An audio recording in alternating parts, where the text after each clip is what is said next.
ধর্মের উপর আঘাত নহয়, গণতন্ত্রের উপর আঘাত, ধর্মের উপর আঘাত, সংবিধানের উপর আঘাত, ভারতীয় গণতন্ত্রের উপর আঘাত। আপোনালোকে নিশ্চয় জানে যে যোৱা 23 তাৰিখে যেটো ফেব্ৰুৱাৰী 23 ফেব্ৰুৱাৰী তাৰিখে কেবিনেট সিদ্ধান্ত লোৱা হৈছে। সেই কেবিনেট সিদ্ধান্তত Assam Muslim marriage and divorce act 1935 registration act 1935 abolish কৰাৰ কাৰণে কেবিনেট সিদ্ধান্ত লৈছে। ভাৰতবৰ্ষৰ ইতিহাসত প্ৰথম যে কোনোবা এটা আইন এটা যেটো আইন আজি অসমৰ এছেম্বলিত হৈছে কলোনিয়েল 1935 স্বাধীনতাৰ আগত সেই আইনটো আজি এটা কেবিনেট সিদ্ধান্তত বাতিল কৰি দিয়ে। যদি সেই আইনটো কৰবাত বেয়া আছে, হয় মুখ্যমন্ত্ৰী ডাঙৰীয়াই কৈছে তাত চাইল্ড মেৰিজৰ কথা আছে, সেকশন 8ত আছে, সেই কথাটো যদি তেখেতসকলে আপত্তি কৰিব লগা আছে, চাইল্ড মেৰিজৰ কথাটোৰ বিষয়ে কোনো দলৰ কোনো সংগঠনৰ আপত্তি নাই, বিৰোধ নাই, চাইল্ড মেৰিজৰ ফেভাৰত কোনো সংগঠন নাই, কিন্তু তাৰ পিছতো সেই আইনটো কেবিনেটত কেনেকৈ বাতিল কৰিব পাৰে? অৰ্ডিনেন্সৰ কথা কোৱা হৈছে, এছেম্বলি চলি থকা অৱস্থাত অৰ্ডিনেন্স আনিব নোৱাৰে, তাৰপিছত কেবিনেট সিদ্ধান্ত লৈছে। যদি কিবা তাত আপত্তিজনক আছে সেই কথাটো এমেণ্ডমেণ্ট আনক, এমেণ্ডমেণ্ট আনি সংশোধন কৰক। অলৰেডি ইয়াৰ আগতে এমেণ্ডমেণ্ট বহুতবাৰ হৈছে, এই এক্টটো বহুতবাৰ সংগঠন এমেণ্ডমেণ্ট হৈছে।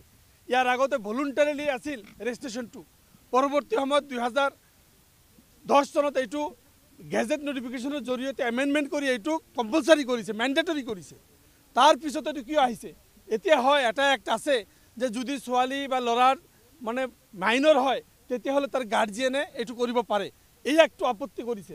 হয় এইটো এমেণ্ডমেণ্ট কৰি দিয়ক, এইটো এমেণ্ডমেণ্ট কৰি দিয়ক যে কোনোবাই যদি ছোৱালী 18 বছৰৰ তলৰ হয় আৰু ল'ৰা 21 বছৰৰ ওপৰ হয় তেখেতসকলে আইনগতভাৱে ব্যৱস্থা লোৱা হ'ব, কাজিৰ বিৰুদ্ধে ব্যৱস্থা লোৱা হ'ব।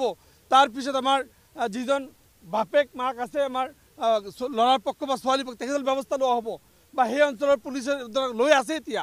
কিন্তু আজি এই আইনটো বন্ধ কৰি দিয়ে যিটো প্ৰৱণতা কৰিছে, এই আইনটো নোহোৱা কৰি যিটো ব্যৱস্থা কৰিছে, কাজি ছিষ্টেমটো যিটো এবলিশ্যন কৰিছে, কাজি act it is a central act, কাজি এক্টটো চেণ্ট্ৰেল এক্ট, 1880 কাজি এক্টটো central act, Assam government act নহয়। সেই কাজি এক্টৰ জৰিয়তে অসম চৰকাৰক নিৰ্দেশ দিয়া হৈছে যে অঞ্চল ভিত্তিক য'ত কাজি নাইবে কাজি দিব লাগে, য'ত কাজি দিব লাগে দিব দিছে। সেই কাজি এক্টটো তেখেতসকলে কাজিৰ সকলো কাগজ পত্ৰ ডিচিৰ জৰিয়তে একেলগ কৰি ডিচি অফিচৰ অন্তৰ্গত কৰিব দিয়াৰ যিটো নিৰ্দেশ, এইটো কাজি এক্টৰ বিৰুদ্ধে গৈছে।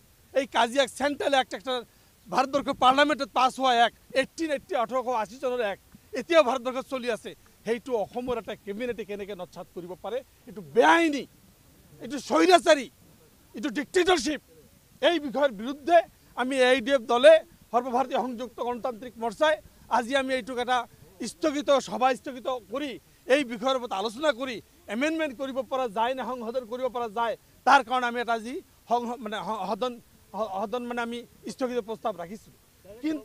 কিন্তু এই সদন স্থগিত প্ৰস্তাৱটো কোনো ধৰণৰ আলোচনা নকৰাকৈ, কোনো ধৰণৰ কথা নোকোৱাকৈ, আমাক কোনো ধৰণৰ সুবিধা নিদিয়াকৈ ইমান সময় চিঞৰিলোঁ। আমাৰ মাইক বন্ধ কৰি দিয়া হৈছে, আমাৰ কথা ক'ব দিয়া হোৱা নাই, আমাৰ কথাখিনি ৰাখিব দিয়া হোৱা নাই। মুখ্যমন্ত্ৰীৰ মাইক চালু আছে, বাকী আমাৰ মাইক অফ আছে, বিৰোধীৰ মাইক অফ আছে। সেইকাৰণে আমি আজি এইটোৰ বিৰুদ্ধে আমি সদন ত্যাগ কৰিছোঁ। আমাৰ দলে সিদ্ধান্ত লৈ আমি আজি আমাৰ অধ্যক্ষৰ সন্মুখত আমি ধৰ্ণা দিছিলোঁ, তাৰ পৰা আমাক উলিয়াই দিছে। আৰু এতিয়া আমি বাহিৰত আহি কোনো স্থান নাপাই, গণতন্ত্ৰৰ কথা আমি কোনো স্থান নাপাই, আজি আমাৰ জাতিৰ পিতা মহাত্মা গান্ধী গণতন্ত্ৰৰ ৰক্ষক তেখেতৰ প্ৰতিমূৰ্তিৰ তলত আহি আমি আজি এই প্ৰতিবাদ সাব্যস্ত কৰিবলৈ বাধ্য হৈছোঁ।